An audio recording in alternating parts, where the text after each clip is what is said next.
Audio check.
Good evening, ladies and gentlemen.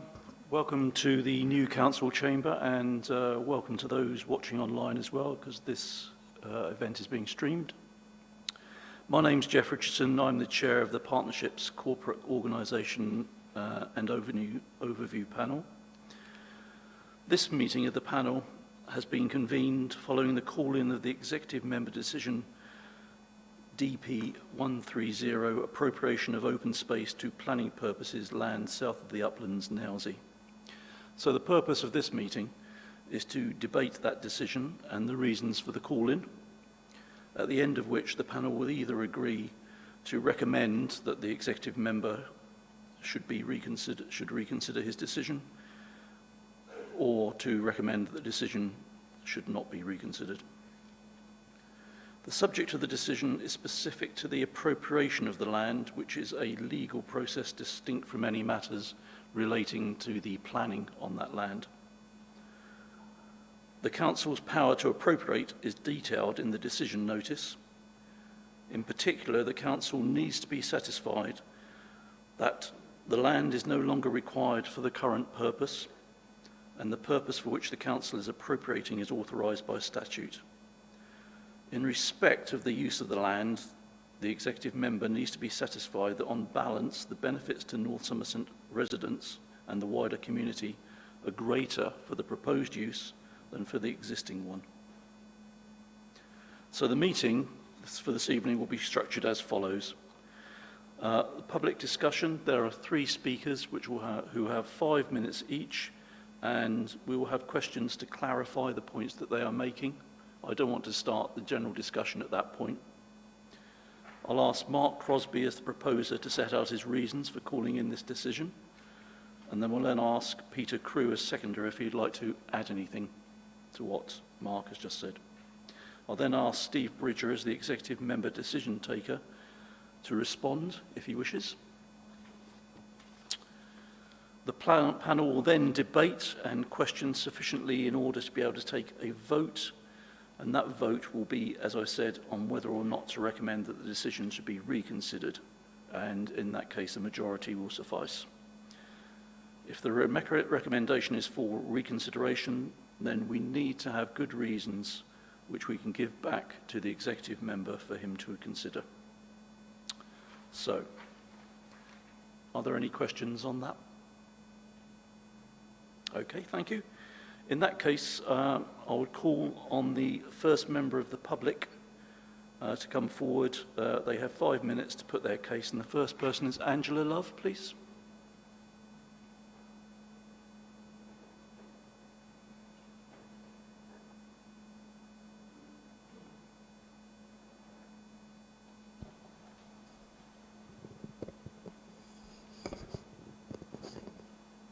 Thank you. No, thank you. My name is Angela Love. I live in the Uplands, Nailsea. The opportunity to speak to the panel today is appreciated, as I wholeheartedly share the concerns outlined for the meeting today. I sincerely hope that after your discussions you will ask the executive member to reconsider his decision. I now refer to the reasons for the call-in. The Council has not provided compelling evidence demonstrating that it has properly addressed the issue of whether the site is no longer needed for its current purpose, public open space. The National Planning Policy Framework and Guidelines requirements are clear. Open space should not be built on unless an assessment has been undertaken which clearly shows it to be surplus to requirements, and planning policies should be based on robust and up-to-date assessments of the need for open space. This has recently been confirmed by the Housing Minister, Luke Hall. Requests have been made to North Somerset Council to see such an assessment. The first response was, please can you clarify what you mean by assessment of open space, as this is not a term our planning policy service is familiar with. After clarification, the second response was, we have a sports and leisure facilities strategy, which is supported by 2 detailed facility-based strategies. the sport and leisure-built facilities strategy, and the playing pitch strategy. We are also currently consulting on a draft green infrastructure strategy. These have been inspected in detail. None of these strategies contain an open space assessment. The latter, the green infrastructure strategy, contains standards for neighbourhood open space, but also states the open space mapping and evidence base that underpins the North Somerset Council open space standards and areas of shortfall is now dated. It is recommended that a new open space assessment is undertaken in order to review existing open space provision and inform robust open space quantity, quality, and access standards. This is in the action plan, which indicates a time frame of this to be done by 2024. These responses and content point towards an appropriation decision having been made on the basis of flawed process, misleading information, or guesswork. The Council has not presented any credible evidence that the land is no longer required. The second point, compelling evidence of claimed benefits which genuinely outweigh its current benefit to the community, are also not substantiated. How can one need be balanced against another without evidence for both? Where is the factual illustration of the housing need in Nailsea? The EIA for the appropriation is perfunctory and incorrect, specifically with regard to disabled people, people in particular age groups, and impact on health and well-being. The EIA for the development proposal is flawed and questionable.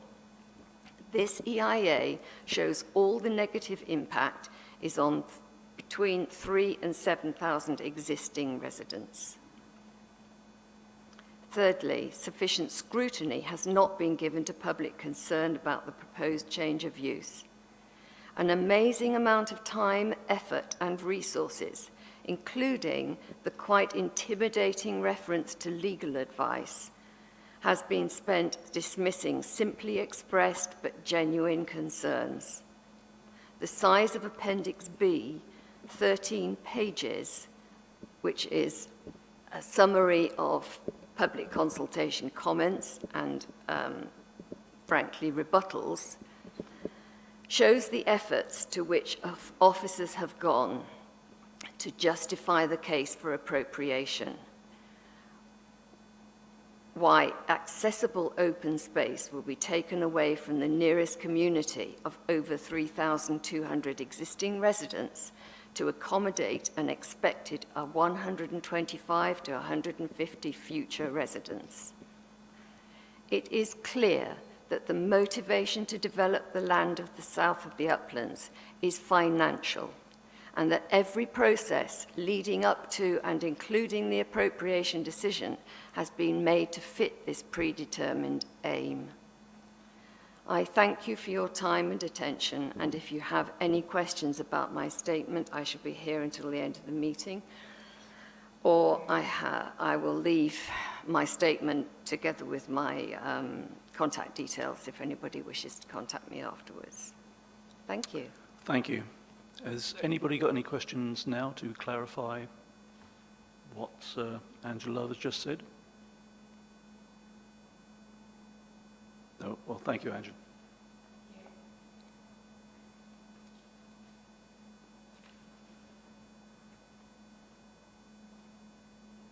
Okay, if I could just call Anthony Evans to come forward and talk, please.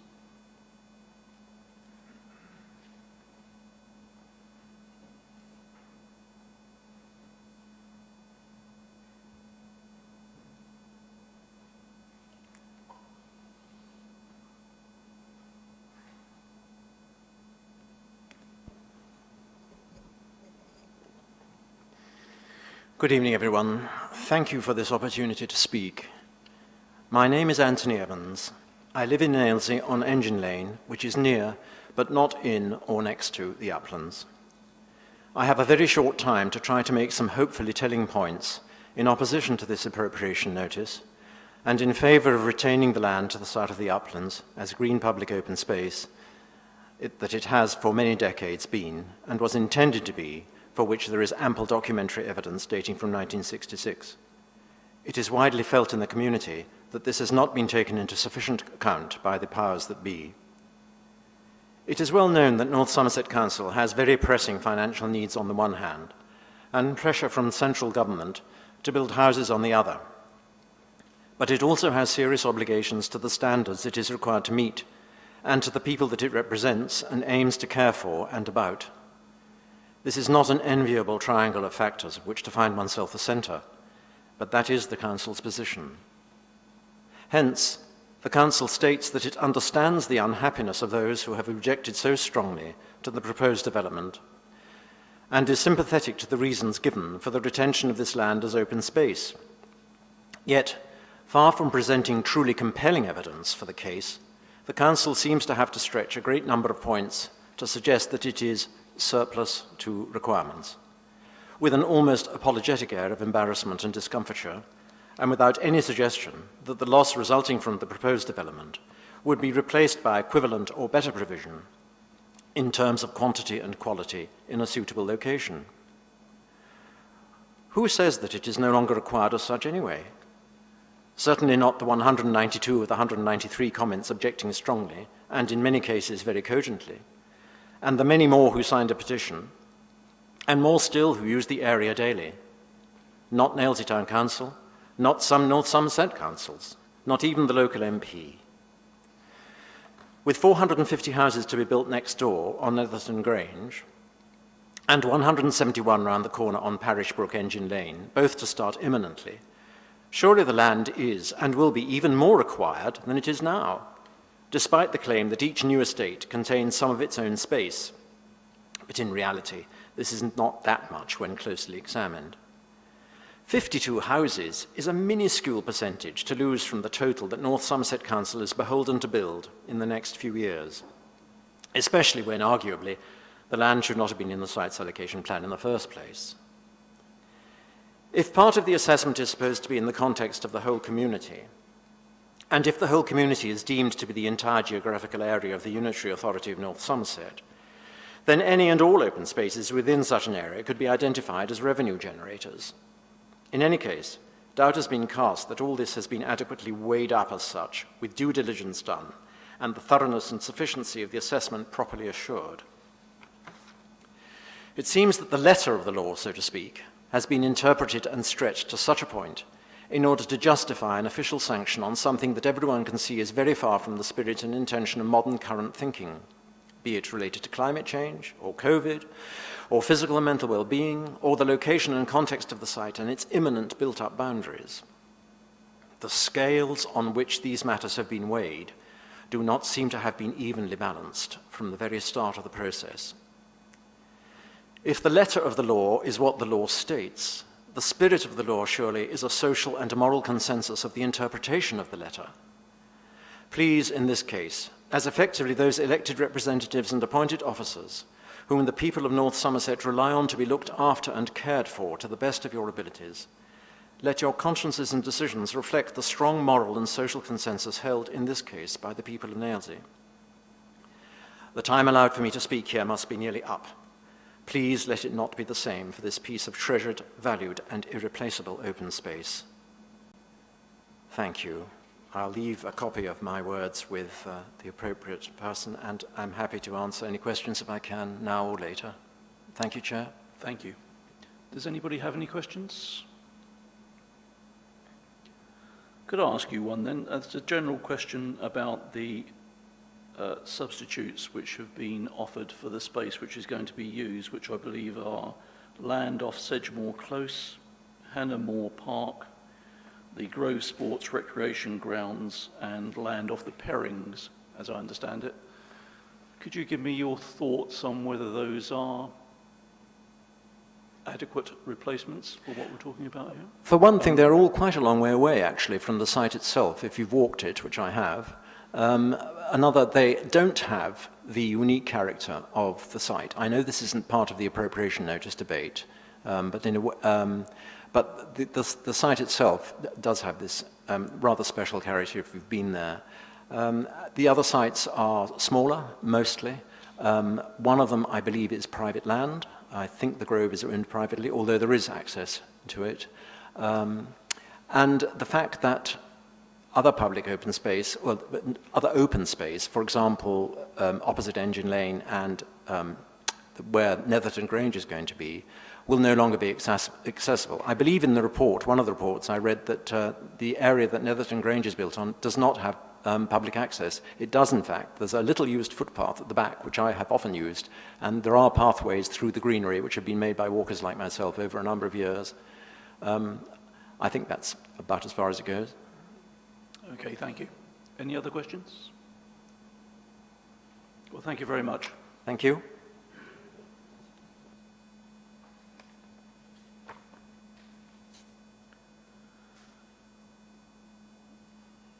And finally, if I could ask Joe Duffy to speak, please.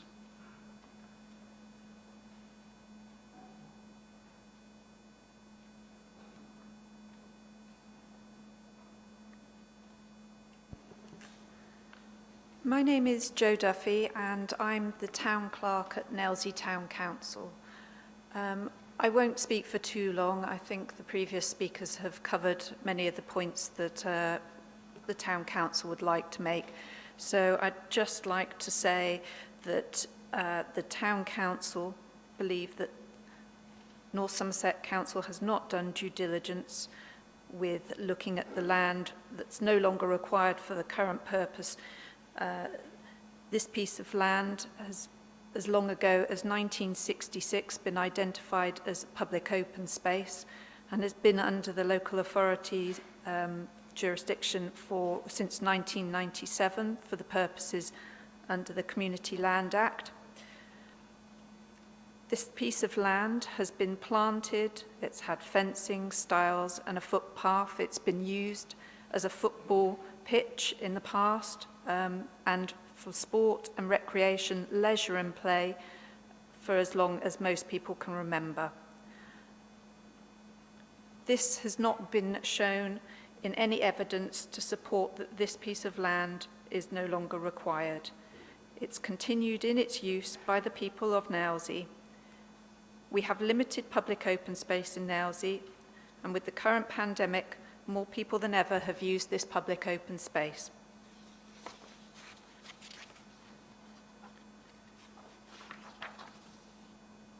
The uplands is demonstrably special to our local community, and evidence can be provided to show the land is genuinely valued by our local community and holds a particular local significance for its recreational value, its tranquility, and for the richness of the local wildlife.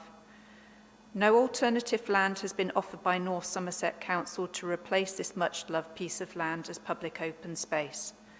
Without the evidence from North Somerset in any assessment,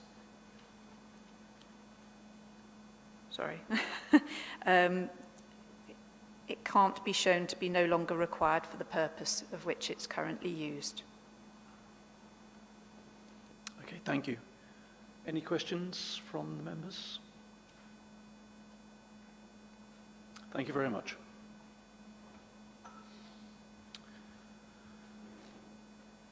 So we'll move forward to the second item on the agenda, which is apologies for absence and notification of substitutes. Do I need to read those out? Yes, certainly, Chairman. You've had apologies from councillors Hugh James, Stuart McQuillan and Robert Payne, and the substitutes in that order are Patrick Keating, Phil Neve and Wendy Griggs. Thank you. Are there any declarations of disclosable pecuniary interest? None. So we get to the nub of the meeting, which is the calling of the executive member decision DP 130. Just before we start this, just to reiterate that this is not a discussion of the planning on this site, it's discussion of the appropriation. So So if we could stick to the appropriation, and we're bound, I suspect, to drift into planning, but if we can avoid it wherever possible, please. So if I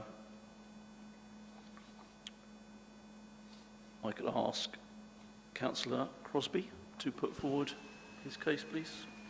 Thank you, Chair. Good evening, fellow councillors. In calling in this decision, I'm very aware, as we all are, of the challenges that we face in meeting the government's demands for more housing and the issues that presents us as a council. A number of people, as we've heard, have highlighted their concerns that we haven't properly carried out the required assessment process. I have to admit that I also share some concerns regarding the assessment process and the evidence that informed its conclusions. As a councillor, I want to be confident in supporting the decisions we make. But in this case, I need to better understand what compelling evidence was put before officers and the executive member in order to conclude that the community benefits of new homes on this site profoundly outweighed its social value as a public open space. The report regularly refers to the Council's efforts to carefully weigh its decision. It acknowledges that the site has been a particularly important place for physical and mental well-being during the COVID-19 pandemic restrictions, providing space for distanced recreation. That the Council is sympathetic to the long-standing use of the site by local residents, and the health and well-being benefits of open space are fully acknowledged by the Council. It then concludes that redeveloping the site for housing is a greater community benefit. What informed that conclusion other than the strategic need for more housing? There is little that describes the efforts in the report made to assess the public value of the site and the social and economic contribution that public open space makes towards the welfare and well-being of the public. Without that compelling evidence, I find myself yet to be convinced that the proposed housing is a greater community benefit that outweighs the site's value and use as public open space. Now, clearly, this is not the only site within the district that we may have to consider appropriating in response to government demands. When we do, we will need to be able to demonstrate to our communities that the evidence we put before them is assured and compelling, and that the decisions we make are truly tested and balanced in their conclusions. To that end, Chairman, I propose that this decision is deferred in order to allow time for further scrutiny of the case for the appropriation of the site, with greater emphasis and focus on its contribution as public open space towards the social and economic welfare and well-being of the local community. Thank you, Chair. Thank you. Councillor Crewe, would you like to add anything? Thank you, Chairman. I endorse everything that the Councillor just said. I said this really is all about how we arrive at where we are, not necessarily whether it's right or wrong, but how we arrived at where we are. And if the Town Council and residents feel that we haven't had due diligence in appropriation of this land, then we need to think carefully. We have recently, on two fronts, one through this committee, looked at a changing way of how we do our communications. We have recently had liaison meetings with all towns and parish councils to see how we could work better together. It's quite clear we have not convinced the residents of Nailsea, the town councillors, and our own district councillors that this has been done in the right fashion. And therefore I endorse what has been said, that we need to look at it again. Thank you. So, Steve, Councillor Bridger, can I give you a chance to respond?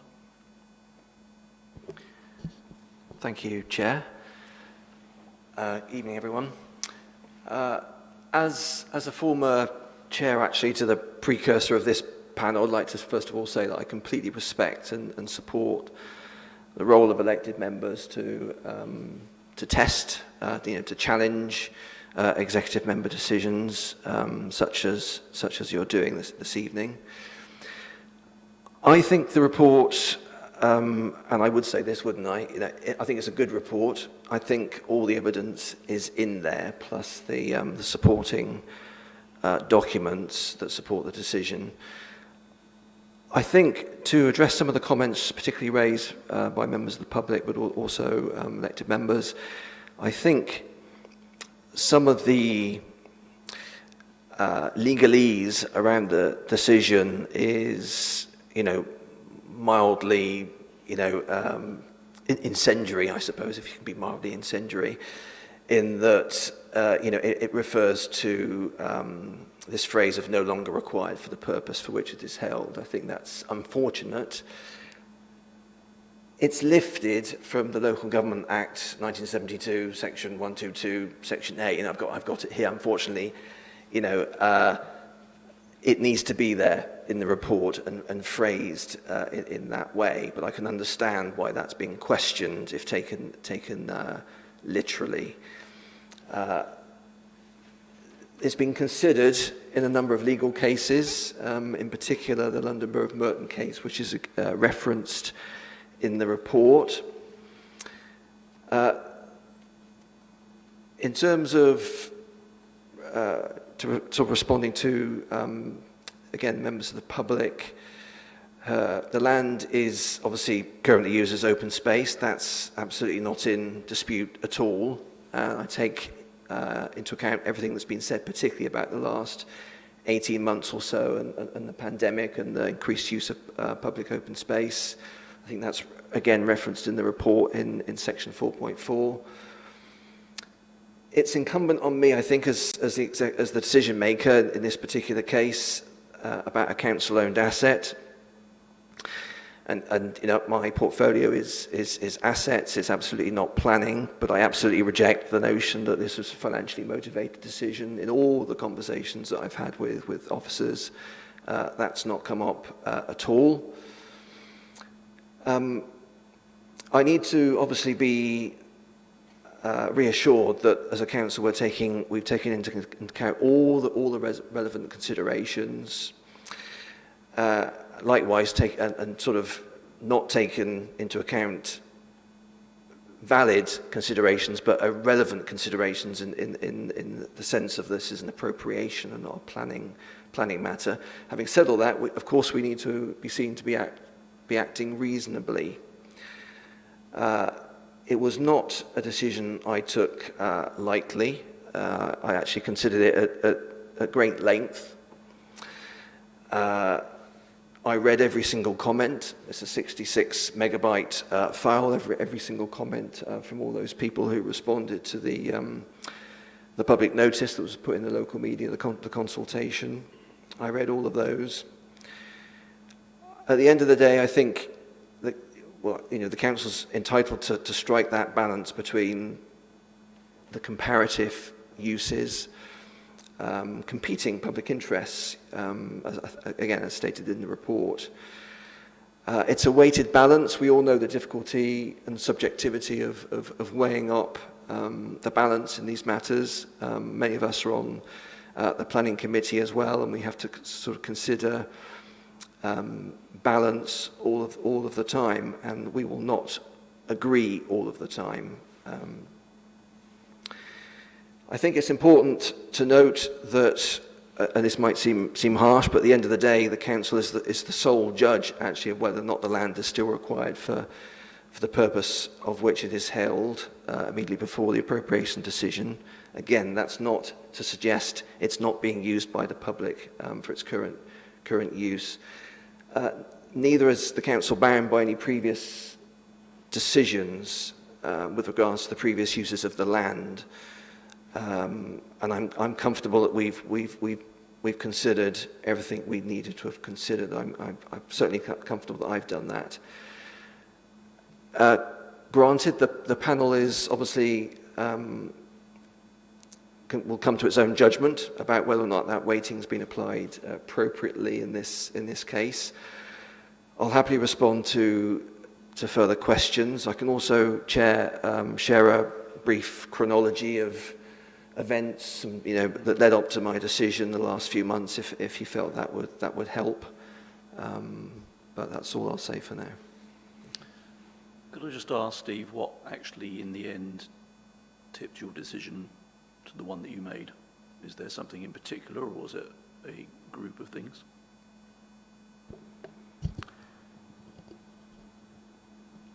As I said at the beginning, I was very happy actually with the documents that supported the report.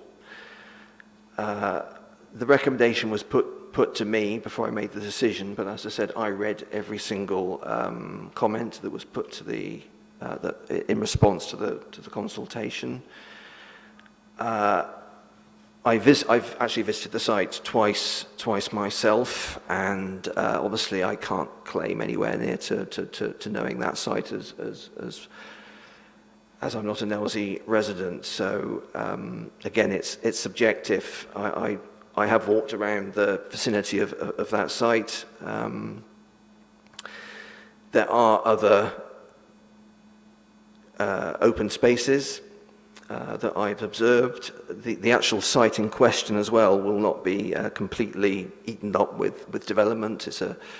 There's obviously albeit small, retained area of woodland. There's the Southern Bridleway. It's a very permeable site. This is a development that we have some control of as an allocation on land that the council owns. So many sites that come before us as members are nowhere near as permeable as this particular site. So there was no one thing, Chair. It was just a combination, weighing up all the evidence and coming to a decision, albeit a difficult one. Okay, thank you very much. Could I ask some members in general if they've got any questions or comments to make then, please?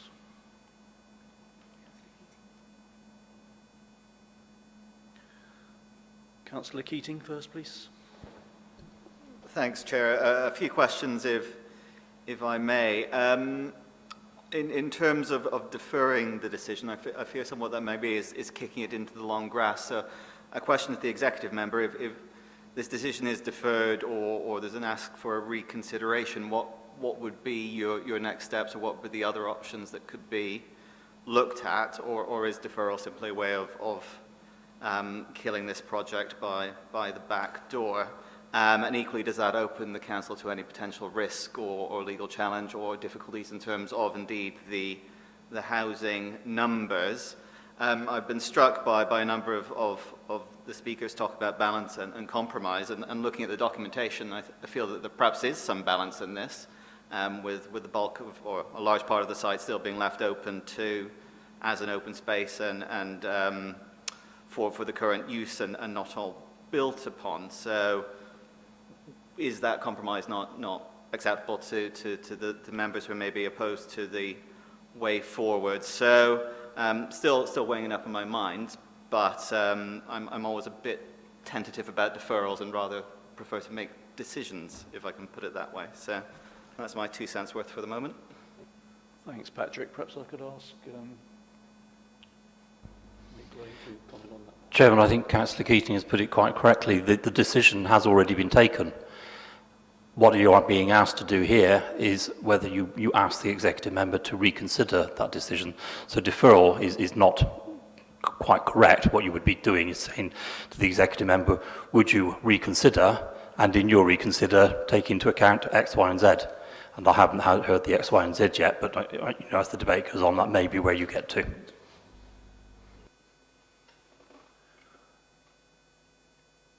Steve, do you want to say anything to add to that? Well, briefly, I mean, I won't prejudge what the panel will eventually conclude. I mean, my view is that we have made an assessment. It's just obviously not sufficient for many. Personally, I think if there was another assessment, we'd still be arguing over that, because ultimately it is a subjective view. Mike Bird, please. Thank you, Chair. The document's decision hinges on a very few important statements within it. that as the owner of the freehold of the site, the council needs to be fully satisfied that the land is no longer required for a particular purpose for which it is currently held, meaning no longer needed in public interest for the locality for that purpose, and that the purpose of the open space recreation is no longer required. The document presses these points. North Somerset Council has not shown any evidence that the open space is no longer required for the purpose which it is held. And had due process been done, they would have seen that these statements are actually untrue, that it is very much currently held for a particular purpose, that of open space. The site has a 43-year history as open space. It's not just a field used by dog owners. For many years it was a football pitch, and the floodlit lighting is still in place. Nothing of the history of the site nor its current use seems to have been taken as evidence in this document. North Somerset tries to justify the loss of the open space as being lesser importance than the delivery of sufficient sustainable homes across North Somerset, not the locality as the good document suggests. North Somerset Council doesn't seem to have taken into the account the huge amount of public interest in the site the document states it should. It also seems to have ignored the very large number of community objections regarding the open space. Nor does North Somerset Council seem to have actually considered the interests of the wider community here, in my opinion. That this very local community is about to grow by over 1,000 people with a building of 460 homes literally on the border of this open space has not been considered properly. The statement that it is in the wider interest to increase the number of homes in the local area by building on this public open space is flawed. The public open space will see a marked increase in demand for leisure and recreational use in the very near future, even if the new development has its own open space. Desperation to build houses should not take priority over public open space. This decision document actually states that. It was said to me there is no requirement for the land to fall into disuse as public open space prior to appropriation for another purpose, nor is there any legal requirement for a formal open space assessment. Yet, contrary to that, the document itself actually states that the council need to prove the purpose of open space recreation is no longer required, and it is no longer required for the purpose which it was currently held. It's in writing in the document. To me, this is about integrity. How can a decision justified by statements that are truly unclear, untested, and unsubstantiated? To me, due process has not been done. A retired friend of mine, developer friend of mine, told me no developer in the right mind would try and seek to develop public open space.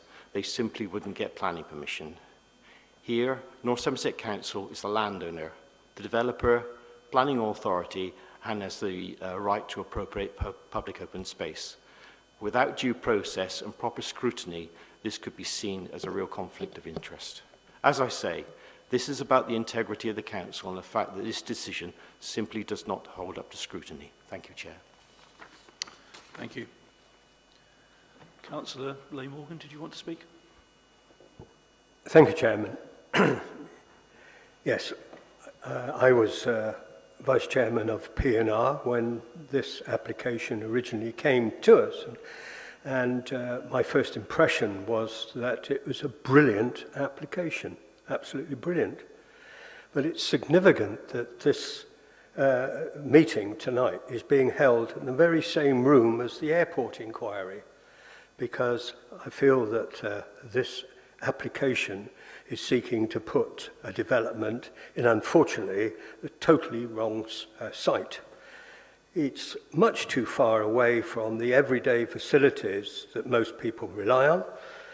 Residents would need their cars for almost every activity, and especially for shopping and possibly getting their children to school, because these properties would be too far from everyday facilities, shops, schools, library, doctor's surgery, dentist, and so on. Such vehicle activities would go a long way to cancelling out if some, or much if not all, of the benefits that the applicant have incorporated in this scheme, which in most other considerations, as I said, is a brilliant application to all other developers. But if this development could be moved to a more acceptable location, I'm sure it would win awards. But on this particular site, for the reasons that I've suggested, I would not be happy to see it go ahead. Thank you. Okay, thank you. Just to point out that some of that was actually about the planning rather than the matter at hand tonight, but thank you anyway. There was... Councillor Cato. Thank you, Chair. I've equally been concerned about this particular case, and I'm finding myself very disappointed and saddened that I am concerned. I didn't want to be. One of the things I've been listening to, amongst other things, is the airport inquiry, and one of the things on the airport inquiry that came up was something called the Green Book, and that was recommended as a good read. I haven't read it all, but it is quite interesting. And in there, it talks about doing an assessment, and effectively what I would paraphrase as a cost-benefit analysis, so we can weigh it up, because that's what we're being asked to do here. And the sort of things that I would expect to find to balance this sort of thing up is with regard to its existing use and with regard to its proposed use. And the sort of things they talk about in the Green Book is, well, what metrics have been used, you know, from the perspective of society and not just the council or the authority, and how have they been assessed, and how have they been analysed, and what are the ranges of different outcomes of different metrics might be there, and how that would relate to maybe what the mean and the standard deviation of the outcomes of those are, and what is it in terms of the context of the different stakeholders and independent experts? How do they look at it in different ways? And is it calculated over the lifetime of the projects? Now, for buildings, which is what its proposed use is, irrespective of the planning, is that needs to be considered over a 60-year period, according to the Green Book. Then you have to weigh all these different changes and who the benefits accrue to. Where do they go? And what is about the quality of provision of replacement public open space? Like possibly the other side of the bridleway in the farmland there, for example, which might be a mitigating factor. I see no evidence of that. I used to live around that area. I take the comments of some of the other residents who are talking about how far it is actually to the other public open spaces. Well, not even public open spaces. They're spaces. And you know, the Grove, okay, you can go into it, but actually it's a rugby club or something, and you're basically not really able to go into it properly and freely. Then there's things like, what about the carbon emissions assessment as it is and as it would be changed? What about the social cost benefit analysis? What about the social cost effectiveness analysis? What about the biodiversity assessments of as it is and afterwards? What about the community well-being as it is and afterwards? What about the transport impact assessment? What about the quality of provision of public open space in general? Well, there's assertion that something a kilometre away is a good replacement. I personally would not feel that. What about other benefits that accrue from it? Are there more schools being provided, more leisure centres, more new parks? I mean, that would be the other side of the cost-benefit analysis. And sadly, I'm really sorry, because I know there's a lot of really good work and a lot of good people have put a lot of good time into it. I can't see the numbers. I can't see how to weigh it. If it's meant to be purely subjective, well, then I would go, well, most of the residents say they don't want it.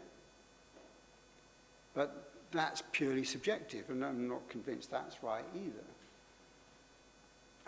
I'm not allowed to talk about the development because that's not being assessed.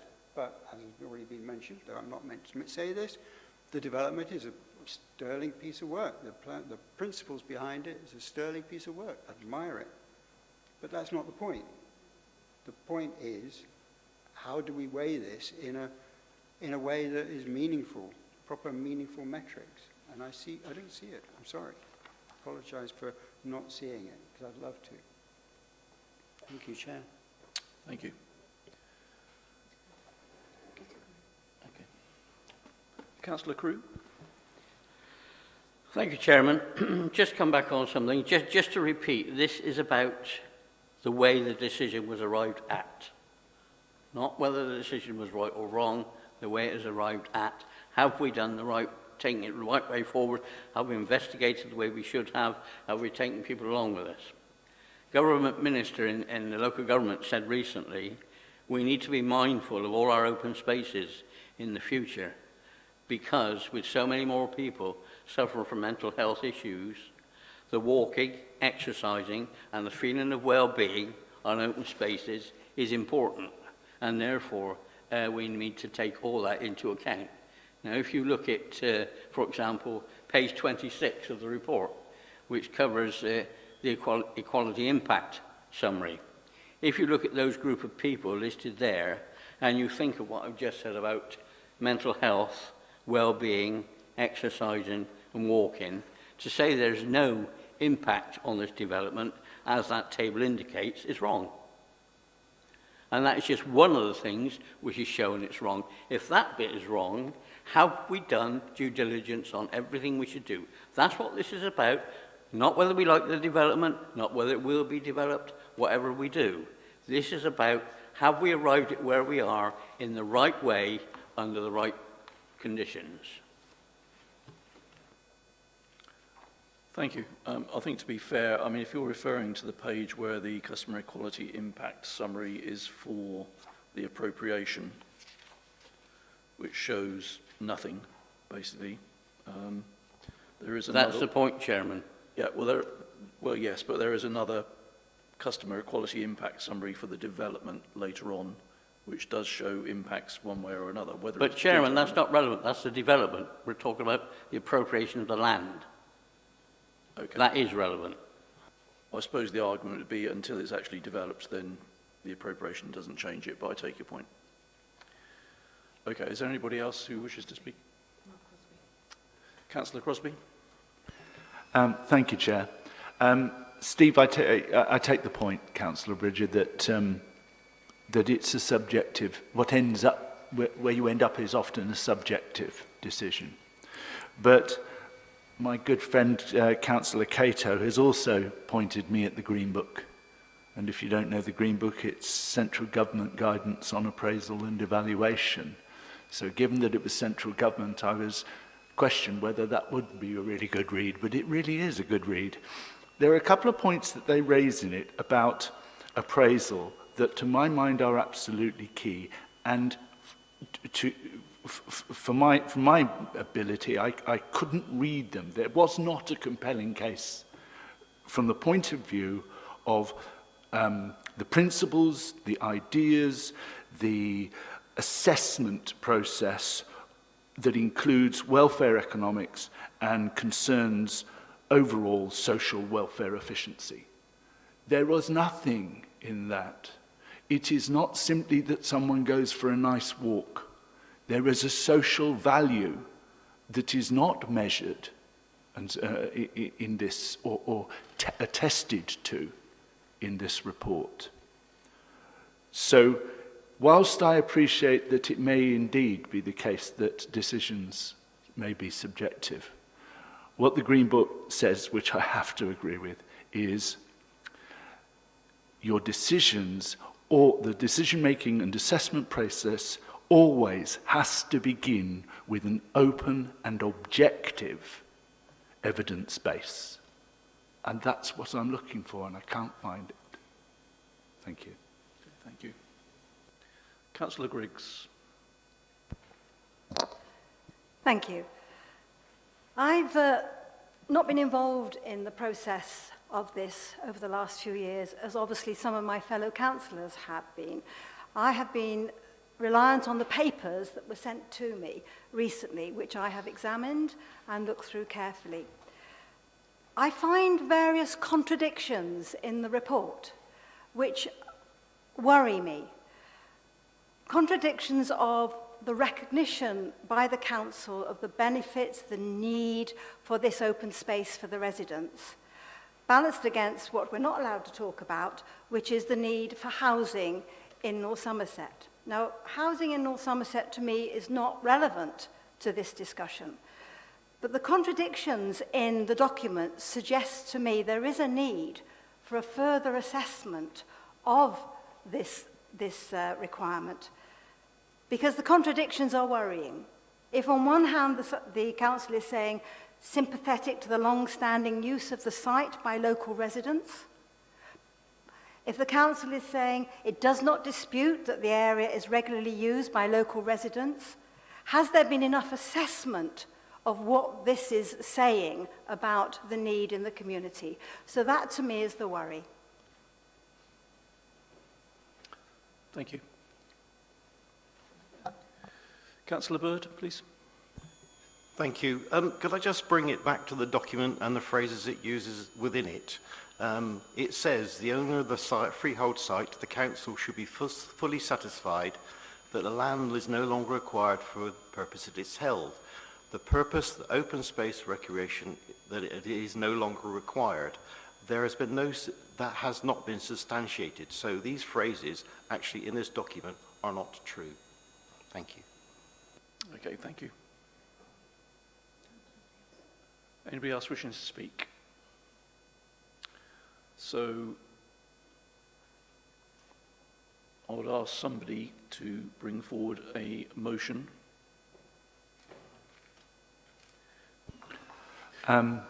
Chairman, can I put forward the motion that the executive member, based on the information that he has received and the comments made, reconsiders the decision that he has reached at this point? Thank you, Second Chair. that.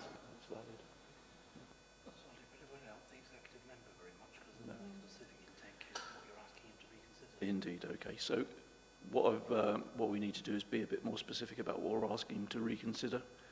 From what I was hearing, I would suggest it's actually about whether we've measured the social value of this area sufficiently to measure it against the benefits of the development, and whether we've actually gone into enough detail about what is that. Would that fit with what you were thinking? Yes, indeed. I believe it is the social value element that needs further scrutiny.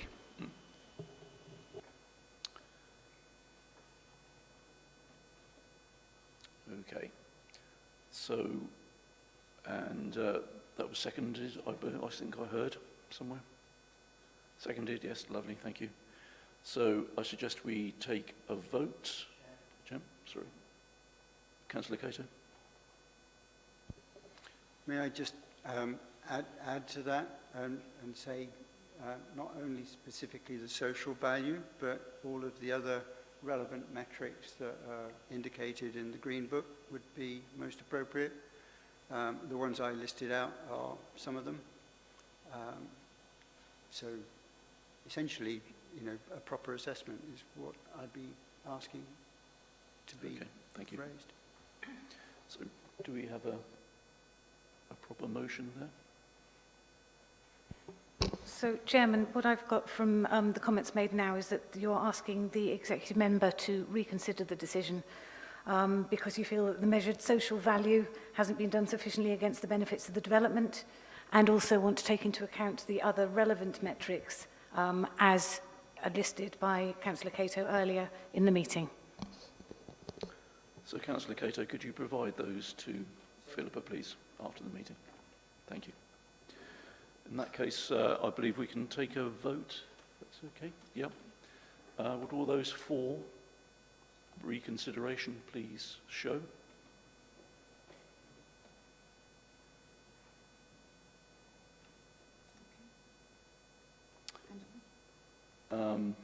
All those against? And there's one abstention, that's me. Yeah. So, work. Yeah, abstention. Yeah. Yeah. Yeah. Well, I'll abstain. Okay, thank you very much. I think... So just to confirm, I can say that there were 7 for the recommendation, none against and 1 abstention, so the recommendation is carried. Thank you very much. I believe that's all the business we have this evening. So thank you for your time. Thank you, everybody. And we will take it forward from there. Thank you.